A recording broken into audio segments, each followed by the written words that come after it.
Hi മക്കളെ, welcome back. അപ്പോൾ നമ്മൾ കഴിഞ്ഞ ക്ലാസ്സിൽ സിഗ്നിഫിക്കൻറ്റ് ഫിഗേഴ്സും അതിനെ അസോസിയേറ്റ് ചെയ്തിട്ടുള്ള കാര്യങ്ങളൊക്കെ പറഞ്ഞു. ആരാണ് സിഗ്നിഫിക്കൻറ്റ് ഫിഗർ ആയിട്ട് വരിക എന്നുള്ളതൊക്കെ പറഞ്ഞു. ഇന്ന് നമ്മൾ ഡിസ്കസ് ചെയ്യാൻ പോകുന്ന ഫസ്റ്റ് ടോപ്പിക് എന്ന് പറയുന്നത് പ്രിസിഷൻ ആൻഡ് അക്യുറസി എന്ന് പറഞ്ഞിട്ടുള്ള ടേമാണ്. ചിലപ്പോൾ നിങ്ങൾ കേട്ടിട്ടുണ്ടാവും, അല്ലെങ്കിൽ നിങ്ങൾ ജസ്റ്റ് ഒന്ന് ശ്രദ്ധിക്കുക. ഞാൻ പറയുന്ന കാര്യങ്ങൾ വളരെ സിമ്പിളായിട്ട് നമുക്ക് കാര്യങ്ങൾ പറയാം.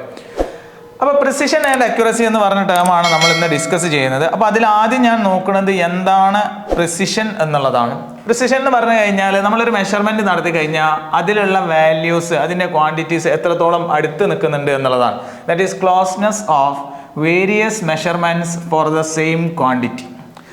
നമ്മളൊരു മെഷർമെൻറ്റ് നടത്തി നമ്മളൊരു പർട്ടിക്കുലർ ദൂരം അളന്നു, നമ്മളൊരു സ്കെയിൽ എടുത്തിട്ട് ഒരു അളവെടുക്കുകയാണ്.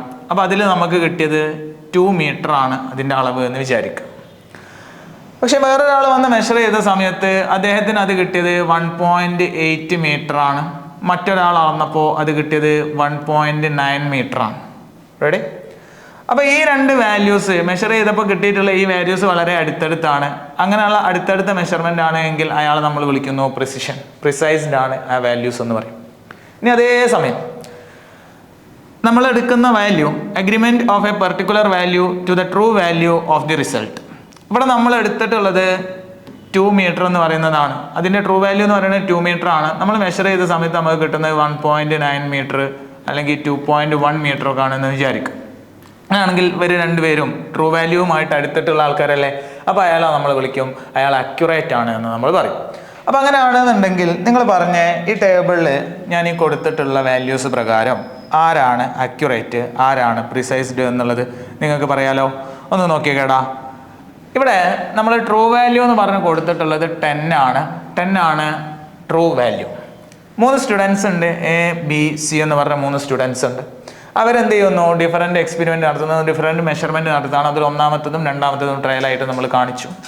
അപ്പോൾ ഇതിൽ നമ്മൾ നോക്കുന്ന സമയത്ത് ട്രയൽ 1 സ്റ്റുഡൻറ്റ് എ എന്ന് പറയുന്ന ആൾക്ക് കിട്ടിയിട്ടുള്ള വാല്യൂ എന്ന് പറയുന്നത് 9.3 ആണ്. ട്രയൽ 2 അദ്ദേഹത്തിന് കിട്ടിയ വാല്യൂ എന്ന് പറയുന്നത് 10.6 ആണ്. ഈ രണ്ട് വാല്യൂസും പരസ്പരം അടുത്തടുത്തല്ല നിൽക്കുന്നത്. അതുകൊണ്ട് നമുക്ക് പറയാം ദിസ് ഈസ് നോട്ട് പ്രിസൈസ്ഡ്. ഈ രണ്ട് വാല്യൂസും നോക്കുമ്പോൾ 10 എന്ന് പറഞ്ഞ ട്രൂ വാല്യൂവുമായിട്ട് അടുത്തല്ല, അക്യുറേറ്റ് അല്ല. അതുകൊണ്ട് this is not an accurate measurement. അപ്പോൾ ഇവിടെ അക്യുറസി ഇല്ല എന്ന് നമ്മൾ പറയും. ഇനി രണ്ടാമത്തെ കേസ് നോക്കണം. ബി എന്ന് പറഞ്ഞ സ്റ്റുഡൻറ്റ് നോക്കുമ്പോൾ ഒന്ന് 9.3ഉം ഒന്ന് 9.5ഉം ആണ് കിട്ടിയത്. അപ്പോൾ ഈ രണ്ട് വാല്യൂസ് പരസ്പരം അടുത്തടുത്താണ്. അതുകൊണ്ട് നമുക്ക് പറയാം ഇത് പ്രിസൈസ്ഡ് ആണ്. പക്ഷേ ഈ വാല്യൂ എന്ന് പറയുന്നത് 9.3ഉം 9.5ഉം എന്തുമായിട്ട് അടുത്തിട്ടല്ല, 10ഉമായിട്ട് അടുത്തിട്ടല്ല. അതുകൊണ്ട് ഇതെന്തല്ല, അക്യുറേറ്റ് അല്ല. ക്ലിയർ അല്ലേ? ഇനി മൂന്നാമത്തെ മെഷർമെൻറ്റ് നോക്കിയേ. 9.9 ഉണ്ട്, 10.1 ഉണ്ട്. ഇത് രണ്ടും അടുത്തടുത്ത വാല്യൂസ് ആണ്. So they are precised. ഇതെന്ന് പറയുന്നത് closest to the true value അല്ലേ? അപ്പോൾ അതുകൊണ്ട് ഇയാൾ അക്യുറേറ്റുമാണ്. അപ്പോൾ എന്താണ് പ്രിസിഷൻ, അക്യുറസി എന്നുള്ളത് മനസ്സിലായല്ലോ. ദെൻ ഈ ചാപ്റ്ററിൽ നമ്മൾ പഠിച്ചതാണ് സിഗ്നിഫിക്കൻറ്റ് ഫിഗേഴ്സ്. അതിൻ്റെ അഡീഷൻ ആൻഡ് സബ്ട്രാക്ഷൻ എന്ന് പറയുന്നതാണ് ഇനി നമ്മൾ ഡിസ്കസ് ചെയ്യുന്നത്. അതിൽ ഫസ്റ്റ് ഞാൻ പറയുന്നത് addition and subtraction of significant figures. അപ്പോൾ നമ്മൾ ഒരു മെഷർമെൻറ്റ് നടത്തിയിട്ട് അതിൻ്റെ റിസൾട്ട് എഴുതുന്ന സമയത്ത് നമ്മൾ എന്തിൽ എഴുതണം? മിനിമം ഡെസിമൽ പോയിന്റിൽ വേണം നമ്മൾ എഴുതാൻ. റെഡി? അപ്പോൾ ശ്രദ്ധിച്ചോ, ഞാൻ ഇവിടെ 3 നമ്പേഴ്സ് എടുക്കുകയാണ്. ഞാൻ എടുക്കുന്ന ഒന്നാമത്തെ നമ്പർ 12.121 എന്ന് പറയുന്ന നമ്പറാണ്. രണ്ടാമത്തെ നമ്പർ 6.1 ആണ്. മൂന്നാമത്തെ നമ്പർ ഞാൻ എടുക്കുന്നത് അറൗണ്ട് 2.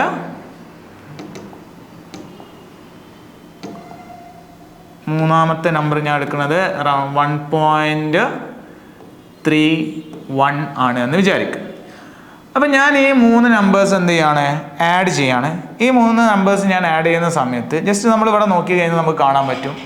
ഇതിലുള്ള സിഗ്നിഫിക്കൻറ്റ് ഫിഗേഴ്സിൻ്റെ എണ്ണം എന്ന് പറയുന്നത് 5 ആണ്. ഇതിലുള്ള സിഗ്നിഫിക്കൻറ്റ് ഫിഗേഴ്സ് എന്ന് പറയുന്നത് 2 ആണ്. ഇതിലുള്ള സിഗ്നിഫിക്കൻറ്റ് ഫിഗേഴ്സ് എന്ന് പറയുന്നത് 3 ആണ്. റെഡി? ഇതിൽ ഡെസിമൽ പോയിന്റിന് ശേഷം വരുന്ന എണ്ണം എന്ന് പറയുന്നത് 3 ആണ്. ഇതിൽ ഡെസിമൽ പോയിന്റിന് ശേഷം വരുന്നതിന് എണ്ണം 1 ആണ്. ഇതിൽ ഡെസിമൽ പോയിന്റിന് ശേഷം വരുന്നതിന് എണ്ണം 2 ആണ് അല്ലേ? അത് നമുക്ക് ഈ നമ്പർ നോക്കിയാൽ മനസ്സിലാവും.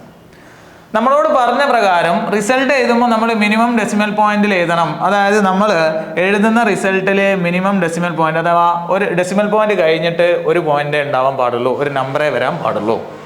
അപ്പോൾ നമ്മളിത് എന്ത് ചെയ്യുന്നു? ആഡ് ചെയ്യുന്നു. നമ്മൾ ആഡ് ചെയ്യുന്ന സമയത്ത് നമുക്ക് എന്താ ഇതിൻ്റെ ആൻസർ വരിക? ഇവിടെ 1 വരും, ഇവിടെ 3 വരും, ഇവിടെ 5 വരും, 8, 9. സോ 19.531 എന്ന് പറയുന്നതാണ് ഇതിൻ്റെ ആൻസർ ആയിട്ട് നമുക്ക് കിട്ടുക. പക്ഷേ ഇത് റിപ്പോർട്ട് ചെയ്യുന്ന സമയത്ത് എങ്ങനെ എഴുതണം? Result should have minimum decimal point.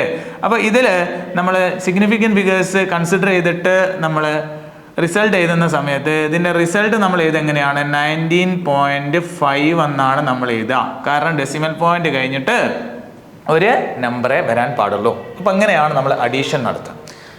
അതേപോലെ തന്നെയാണ് സബ്ട്രാക്ഷൻ. ഇനി അതേ സമയത്ത് നമ്മൾ മൾട്ടിപ്ലിക്കേഷനും ഡിവിഷനും നടത്തുകയാണ് എന്ന് വിചാരിക്കാം. മൾട്ടിപ്ലിക്കേഷനും ഡിവിഷനും ആണ് എങ്കിൽ എങ്ങനെ എഴുതും?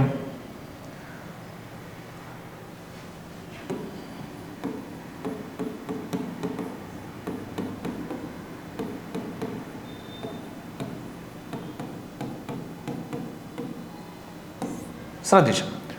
മൾട്ടിപ്ലിക്കേഷൻ ആൻഡ് ഡിവിഷനിൽ സപ്പോസ് ഞാൻ ഇവിടെ ഒരു നമ്പർ മൾട്ടിപ്ലൈ ആണ് 2.5 ഇൻറ്റു 1.25 ആണ് എന്ന് വിചാരിച്ചു. റെഡി? അപ്പോൾ ഇതിൽ ഞാനിത് മൾട്ടിപ്ലൈ ചെയ്യുന്ന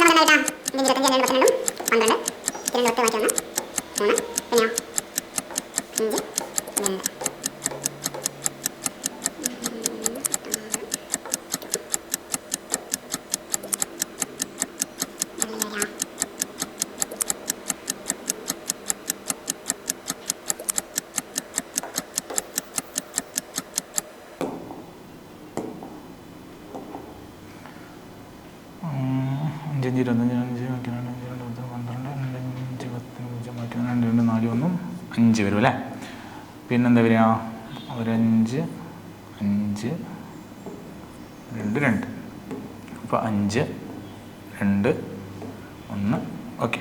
അപ്പോൾ ഇവിടെ നമ്മൾ നോക്കുന്ന സമയത്ത് ഇതിന് ആൻസർ വരുന്നത് 3.125 എന്ന് വരുന്നതാണ്. അപ്പോൾ ഈ 3.125 നമ്മൾ മൾട്ടിപ്ലിക്കേഷൻ ആണെങ്കിലും ഡിവിഷൻ ആണെങ്കിലും ആൻസർ എഴുതുന്ന സമയത്ത് അതിൽ മിനിമം സിഗ്നിഫിക്കൻറ്റ് ഫിഗേഴ്സേ വരാൻ പാടുള്ളൂ. റെഡി? അപ്പോൾ ഇവിടെ ഞാൻ സിഗ്നിഫിക്കൻറ്റ് ഫിഗേഴ്സ് നോക്കണ സമയത്ത് മക്കളെ ഇവിടെ സിഗ്നിഫിക്കൻസ് ഫിഗേഴ്സ് നോക്കുമ്പോൾ നോക്കടാ, ഇതിൽ 2 സിഗ്നിഫിക്കൻറ്റ് ഫിഗറും ഇതിൽ 3 സിഗ്നിഫിക്കൻറ്റ് ഫിഗറും ആണുള്ളത്. സോ ഇതിൻ്റെ ആൻസർ എഴുതുമ്പം ഈ 2 ആളുകളെ മാത്രം ഞാൻ എഴുതിയാൽ മതി. സോ ഫൈനലി ഇതിൻ്റെ ആൻസർ എന്ന് പറയുന്നത് എത്രയാണ് വരിക? 3.1 ആണ് വരിക. റെഡി അല്ലേ? അപ്പോൾ അതാണ് നമുക്ക് അഡീഷൻ അതേപോലെ അഡീഷൻ സബ്ട്രാക്ഷൻ നേരത്തെ പറഞ്ഞു, മൾട്ടിപ്ലിക്കേഷൻ ആൻഡ് ഡിവിഷൻ്റെ കേസിൽ പറയാനുള്ളത്. ദെൻ ഇത് കഴിഞ്ഞാൽ അടുത്ത് നമുക്ക് പഠിക്കാനുള്ള ടോപ്പിക് എന്ന് പറഞ്ഞാൽ റൗണ്ടിങ് ഓഫ് ആണ്. റൗണ്ടിങ് ഓഫ് എന്ന് പറഞ്ഞു കഴിഞ്ഞാൽ removal of the rightmost ഡിജിറ്റിനെയാണ് നമ്മൾ RMD എന്ന് പറയും. അതിൽ ഫസ്റ്റ് വണ്ണ് നമ്മൾ റിമൂവ് ചെയ്യുന്ന ഡിജിറ്റ് അഥവാ റൈറ്റ് മോസ്റ്റ് ഡിജിറ്റ് എന്ന് പറയുന്നത് വിച്ച് ഈസ് ഗ്രേറ്റർ ദാൻ 5 ആണ് എന്ന് വിചാരിക്കുക. നമ്മൾ റൈറ്റ് മോസ്റ്റ് ഡിജിറ്റ് എന്ന് പറയുന്നത് 5നേക്കാൾ കൂടുതലാണ് എന്നുണ്ടെങ്കിൽ അതിൻ്റെ തൊട്ട് മുമ്പുള്ള നമ്പർ ഉണ്ട്, അതിന് നമ്മൾ വിളിക്കുന്ന പേരാണ് പ്രിസീഡിങ് നമ്പർ. റെഡി? അപ്പോൾ ഇവിടെ ഞാൻ ആ ഒരു പ്രിസീഡിങ് നമ്പർ എന്ന് പറയുന്നത് 1 കൂടും, ഇൻക്രീസ്ഡ് ബൈ 1. എപ്പോഴാണ്? റൈറ്റ് മോസ്റ്റ് ഡിജിറ്റ് 5നേക്കാളും കൂടുതലാണ്. അപ്പോൾ ഇവിടെ നിങ്ങൾ നോക്കിയാൽ 1.386 ഉണ്ട്. അതിൽ ഈ 6 എന്ന് പറയുന്നതാണ് റൈറ്റ് മോസ്റ്റ് ഡിജിറ്റ്. ആ റൈറ്റ് മോസ്റ്റ് ഡിജിറ്റിന് തൊട്ട് മുമ്പുള്ള നമ്പർ ഈ 8, അയാളെ നമ്മൾ വിളിക്കുന്ന പേരാണ് പ്രിസീഡിങ് നമ്പർ. എന്താ വിളിക്കുക? Preceding number. അപ്പോൾ നമ്മളെ ഈ ഒരു റൈറ്റ് മോസ്റ്റ് ഡിജിറ്റ് 5ലും കൂടുതലാണ് എങ്കിൽ പ്രിസീഡിങ് നമ്പർ 1 എന്ത് ചെയ്യും? കൂടും. ഇവിടെ നോക്കടാ, 8 എന്ന് പറഞ്ഞത് 9 ആയി, 1 കൂടി. സോ നമ്മൾ എങ്ങനെ എഴുതും? റൗണ്ട് ഓഫ് ചെയ്തിട്ട് 1.39 എന്ന് എഴുതും. ഇനി അതേ സമയത്ത് നമ്മൾ റൈറ്റ് മോസ്റ്റ് ഡിജിറ്റ് 5നേക്കാളും കുറവാണ് എന്ന് വിചാരിക്കുക. Right most digit is less than 5. Preceding number is not changed. Preceding നമ്പറിന് മാറ്റമൊന്നും ഉണ്ടാവില്ല. ഇവിടെ ഒരു എക്സാമ്പിൾ നോക്ക്, 4.334. ഇവിടെ ഉള്ള ഇയാളാണ് റൈറ്റ് മോസ്റ്റ് ഡിജിറ്റ്. അതിന് തൊട്ട് മുമ്പുള്ള 3 എന്ന് പറയുന്നതാണ് പ്രിസീഡിങ് നമ്പർ. അതിന് ചേഞ്ച് ഉണ്ടോ? ഇല്ല. ഈ 3 എന്ന് പറയുന്നത് അങ്ങനെ തന്നെ ഇവിടെ ഉണ്ടാവും. അപ്പോൾ അതാണ് രണ്ടാമത്തെ കേസ്. മൂന്നാമത്തെ കേസിലേക്ക് നമ്മൾ വരുമ്പോൾ if the right most digit right most digit 5 ആണ് എന്ന് വിചാരിക്കുക. അവിടെയാണ് നമ്മൾ കൂടുതൽ ശ്രദ്ധിക്കേണ്ടത്. റൈറ്റ് മോസ്റ്റ് ഡിജിറ്റ് 5 ആണ്. അങ്ങനെയാണെങ്കിൽ preceding number is not changed. Preceding number change ചെയ്യാത്തൊരു കേസ് ഉണ്ട്. എപ്പോഴാണ് അത് ചേഞ്ച് ചെയ്യാത്തത്? If it is an even number. Preceding number even number ആണ് എങ്കിൽ എന്ത് ചെയ്യൂല, അതിൽ ചേഞ്ച് ഒന്നും ഉണ്ടാവില്ല. അവിടെ നോക്ക് 6.25 അല്ലേ. അപ്പോൾ നമ്മുടെ അടുത്തുള്ള നമ്പർ എന്ന് പറയുന്നത് 6.25 ആണ്. ഈ 5 എന്ന് പറയുന്നതാണ് റൈറ്റ് മോസ്റ്റ് ഡിജിറ്റ്.